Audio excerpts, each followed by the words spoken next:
आप सभी को ई ग्राम स्वराज पोर्टल की वेबसाइट तो पता ही है, eGramSwaraj.gov.in। जैसे ही हम गूगल सर्च में ई ग्राम स्वराज या यूआरएल में eGramSwaraj.gov.in लिखेंगे तो हमारे सामने इस तरह से ई ग्राम स्वराज पोर्टल का होम पेज आ जाएगा।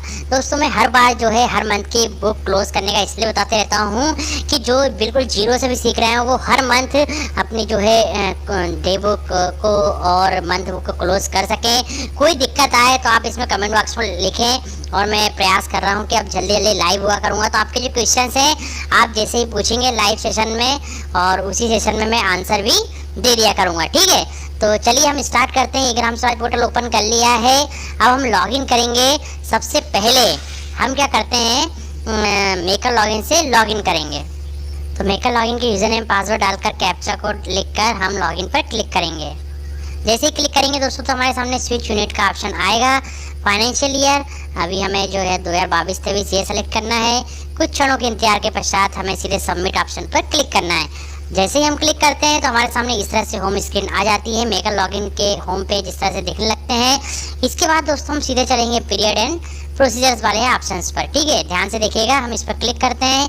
Closing of books scheme wise day book close, हम इस ऑप्शन पर क्लिक करेंगे। इस ऑप्शन पर जैसे क्लिक करेंगे स्कीम नेम आ जाएगी। अब जितनी भी स्कीम है जैसे अभी 14 फाइनेंस कमीशन और 15 फाइनेंस कमीशन है तो दोनों की अलग अलग डे बुक हमें क्लोज करना पड़ेगा, ठीक है।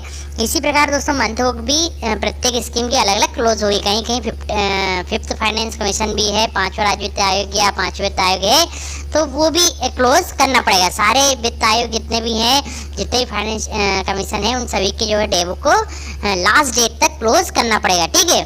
तो 29/9/2022 तक जो है क्लोज हो चुकी है। अब 30/9/2022 की हमें क्लोज करना है तो हम क्लोज डे बुक पर क्लिक कर देंगे।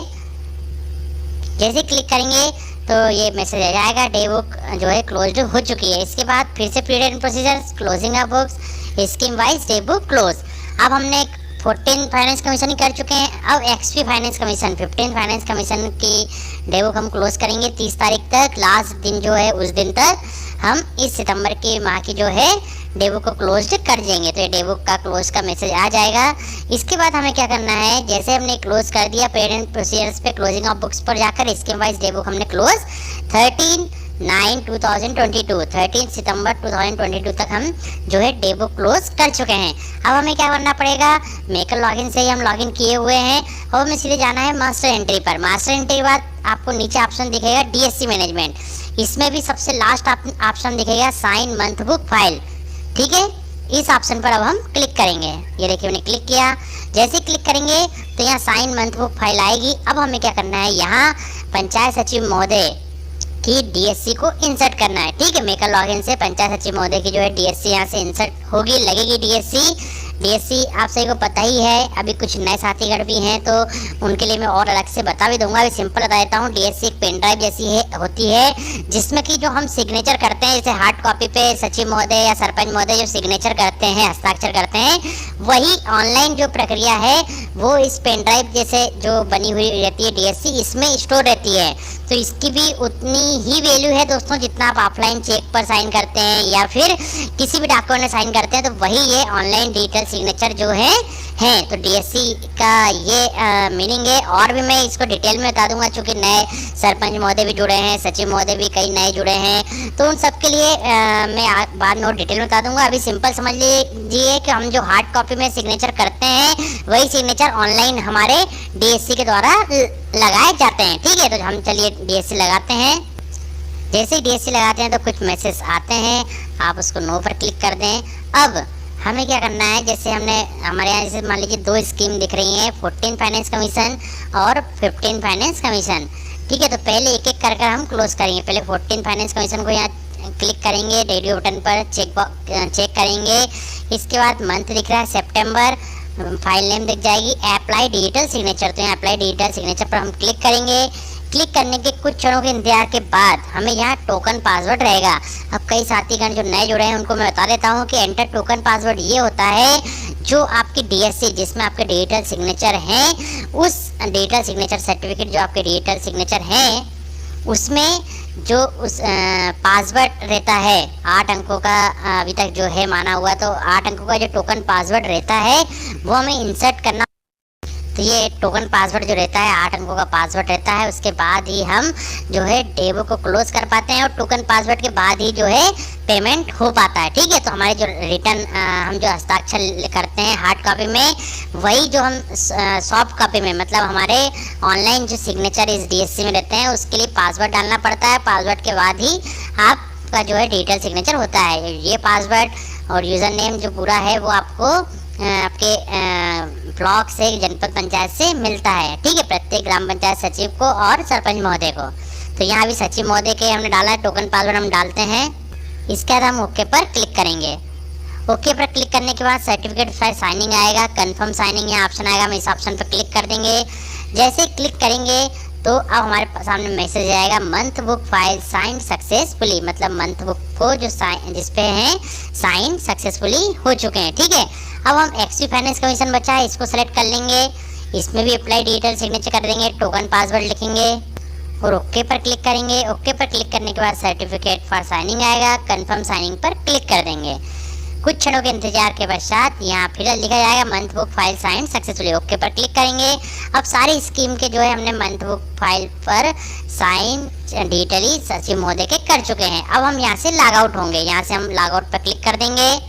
जैसे ही लॉग आउट होंगे तो हमारे सामने फिर से होम स्क्रीन आ जाएगी। अब हम लॉगिन करेंगे एडमिन लॉगिन से, तो लॉगिन पर क्लिक करते हैं और एडमिन लॉगिन का यूजर नेम पासवर्ड और कैप्चा कोड यहाँ लिखकर लॉगिन पर क्लिक करेंगे। लॉगिन पर क्लिक करते हैं। लॉगिन पर क्लिक करने के बाद फिर स्विच यूनिट आएगा, तो फाइनेंशियल ईयर सेलेक्ट करना है हमें, तो हमें कौन सा सेलेक्ट करना है 2022-23।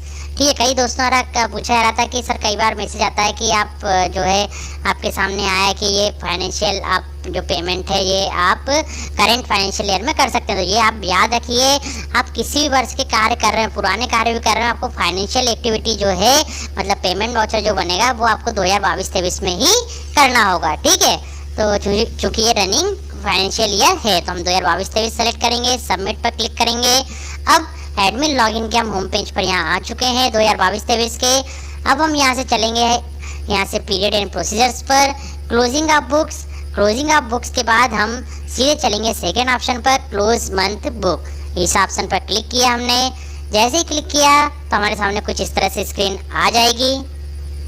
ये देखिए close month book financial year 2022-23, last month book close August 2022, month book to be close September 2022। मतलब फाइनेंशियल ईयर 2022-23 से जो पिछली आपने मंथ बुक क्लोज की थी वो अगस्त 2022 की थी। अब जो मंथ बुक क्लोज होने जा रही है वो सितंबर 2022 की होने जा रही है, सितंबर 2022 की क्लोज होने जा रही है। तो हम यहाँ क्लिक कर देंगे क्लोज मंथली बुक। ये मैंने क्लिक किया। जैसे ही मैंने क्लिक किया तो यहाँ एक डेट और आ जाएगी 30/9/2022 जो है इससे क्लोज नहीं हुई थी एडमिन लॉगिन से, वो दिख रही है। यदि आपने पहले एडमिन लॉगिन से और कुछ भी क्लोज नहीं किए तो वो सारी डेट्स यहाँ दिखेंगी। तो आपको कुछ नहीं करना है, सीधे क्लोज मंथली बुक पर क्लिक करना है। क्लिक करने के बाद यहाँ आएगा day book of the selected dates will be closed, would you like to proceed, तो ओके पर क्लिक करना है। ठीक है, जैसे ही आप ओके पर क्लिक करेंगे तो आपकी जो है मंथ बुक क्लोज हो चुकी होगी। मैसेज नहीं आता है लेकिन क्लोज हो जाती है। तो फिर से हम जाएंगे period and procedures, closing of books. हमने यहाँ ये तो देख ही चुके हैं क्लोज मंथ बुक। अब हमें कहाँ जाना है बैंक रिकॉन्सिलेशन। किस ऑप्शन पे जाएंगे हम, बैंक रिकॉन्सिलेशन, इस पर क्लिक करेंगे, ऐड ऑप्शन पर क्लिक करेंगे। उसके बाद हमारे सामने फाइनेंशियल ईयर इस तरह से आ जाएगा। Account type bank, bank name आपका सब बाय डिफॉल्ट आते रहेगा क्योंकि आपका फ्रीजिंग है पहले से, तो आते रहेगा। ब्रांच नेम भी फ्रीज रहती है तो वो भी सेलेक्ट करना है बस आपको। इसी प्रकार आपका अकाउंट नंबर भी फ्रीज रहेगा, आपको केवल सेलेक्ट करना है। ठीक है, इसके बाद क्या करना है दोस्तों, मंथ ऑफ रिकॉन्सिलेशन सितंबर आ रहा है। Balance as per the cash book, online cash book के अनुसार आपका बैलेंस यहाँ दिखेगा। अब आपको क्या करना है, इस महीने मतलब सितंबर मंथ में जो भी बैंक के द्वारा चार्जेस काटे गए हैं या फिर जो भी कुछ अप्रत्याशित कुछ कटा है, मान लीजिए एसएमएस चार्जेस कुछ कटे हैं तो उसको इस अमाउंट में माइनस करना है। और कुछ इंटरेस्ट जुड़ा है तो इस अमाउंट में प्लस किया जाएगा। कुछ और भी अप्रत्याशित कुछ पैसा आया है तो वो इस अमाउंट में प्लस किया जाएगा। उन सबको प्लस माइनस पूरा करते हुए आखिर में आपको यहाँ पर बैलेंस लिखना पड़ेगा। Balance at the end of the month as per passbook, आपको यहाँ बैलेंस लिखना पड़ेगा। यदि कुछ भी इस समय ट्रांजेक्शन नहीं हुआ महीने में, आपको आपने जो पेमेंट वाउचर की तरह विड्रॉल बनाया है उसको यहाँ एंटर नहीं करना है। ठीक है, यहाँ केवल क्या है जो बैंक द्वारा, ऐसे ये देखिए लिखा है bank charges for the month expenditure incurred under मतलब बैंक ने यदि कोई सा चार्ज काटा है तो ऐसे मान लीजिए एक्सिस फाइनेंस कमीशन में काटा है, तो यहाँ क्लिक करें, है ना। और फिर इसकी सिंपल सी कुछ डिटेल्स आएंगी, आपको सेलेक्ट कर कर वो भरते रहना है और सिंपल सी जानकारी भरकर आपको यहाँ सेव ऑप्शन पर क्लिक करना है, ठीक है। तो ये यहाँ दिखने लगेगा अमाउंट। इसके आता है इन एडवर्टेन क्रेडिट बाय बैंक, यदि बैंक द्वारा कुछ अप्रत्याशित जोड़ा गया है तो वो यहाँ पर अमाउंट लिखें, उसकी डिटेल लिख दें। यदि एक से ज़्यादा बार जोड़ा गया तो इसको प्लस पे साइन पे क्लिक कर कर आगे डिटेल लिखते जाएं, ठीक है। इसके बाद दोस्तों इंटरेस्ट रिसीव्ड इन, ब्याज की प्राप्ति हुई है तो आपके किस उसमें हुई है, यदि एक्सिस फाइनेंस कमीशन में हुई है तो आप यहाँ क्लिक करें, 14 फाइनेंस कमीशन में हुई तो यहाँ क्लिक करें। मान लीजिए आपके पास, जैसे अभी आपको पता ही है कि 14 फाइनेंस कमीशन का लगभग पैसा खर्च हो चुका है, तो अब जो इंटरेस्ट भी आएगा वो एक्सिस फाइनेंस कमीशन में ही आएगा, ठीक है। तो हम यहाँ क्लिक कर देंगे और इंटरेस्ट अमाउंट की जो है यहाँ सिंपल सी एंट्री रहेगी।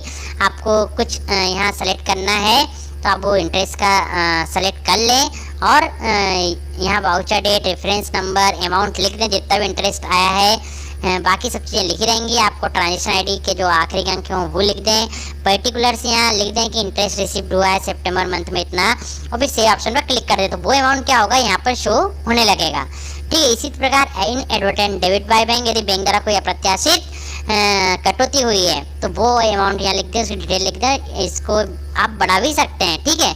इसके बाद मैंने आपको इसे बताया इस अमाउंट में जो खाते से कटा है पैसा उसको माइनस करना है, जो बैंक द्वारा काटा गया है कुछ चार्जेस या फिर कुछ अप्रत्याशित कटौती हुई तो इसमें से माइनस करना है, और जो इंटरेस्ट मिला है यदि या कुछ अप्रत्याशित जुड़ा है कुछ अमाउंट तो उसको इसमें प्लस करना, टोटल को यहाँ पर लिखना है। यदि कुछ भी नहीं हुआ तो सेम यही अमाउंट आपको यहाँ पर नीचे लिखना होगा। इसके बाद आपको सीधे रिकॉन्साइल पर क्लिक करना है। जैसे ही आप क्लिक करेंगे तो आपके सामने इस तरह से स्क्रीन आ जाएगी पूरी डिटेल के साथ। आप सेव भी कर सकते हैं यदि आपको लग रहा है कि बाद में और कुछ चेंजेस करना है तो इसमें आप मैनेज ऑप्शन से बाद में चेंज कर सकते हैं, लेकिन यदि आपको लग रहा है सही कर दिया है तो फ्रीज ऑप्शन पर सीधे क्लिक कर देंगे। जैसे ही क्लिक करेंगे तो यहाँ मैसेज आ जाएगा, details of bank reconciliation is saved successfully. हम ओके पर क्लिक कर देंगे। बैंक रिकॉन्सिलेशन पूरा होने के बाद ही दोस्तों अगले मंथ की जो है डे बुक क्लोज होना शुरू होती है। मैं आपको दिखा भी देता हूँ।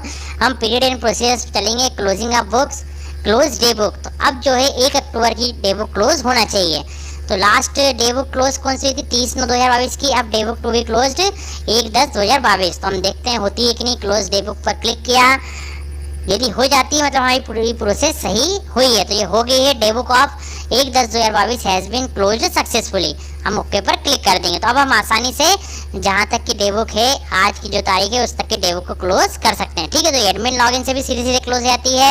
एडमिन लॉगिन से क्लोज करने में क्या होता है दोस्तों कि 14 फाइनेंस कमीशन, 15 फाइनेंस कमीशन, सारे कमीशन जो हैं उन सभी की डे बुक यहाँ से सीधे क्लोज हो जाती है, ठीक है। जैसे हमको कई बार लगता है कि उधर हमको एक एक scheme wise day book close करना है तो हम सीधे एडमिन लॉगिन से भी यहाँ से क्लोज कर सकते हैं, ठीक है। तो ये मैंने पूरी प्रोसेस दिखा दी है। तो ये पूरी प्रोसेस है दोस्तों जो सितंबर माह की पूरी मंथ बुक क्लोज करने की और बैंक रिकॉन्सिलेशन करने की। इसी प्रकार दोस्तों हर छोटे से बड़े अपडेट से अवगत होने के लिए और जो आपके और भी क्वेश्चन आ रहे हैं ग्राम स्वराज पोर्टल से रिलेटेड, जैसे कि कई बार अभी जो 2022-23 के एक्शन प्लान में कुछ जो है गलतियां आ रही हैं, कुछ एरर्स मैसेज आ रहे हैं, तो मैं उनके सॉल्यूशन भी आपको जल्दी जल्दी बताने वाला हूँ, ठीक है। और कुछ TSS करते समय प्रॉब्लम आ रही है तो उसका भी बताने वाला हूँ। सप्लीमेंट्री प्लान जो बनाना है उसके बारे में बताने वाला हूँ। तो आप मेरे साथ बने जुड़ रही है।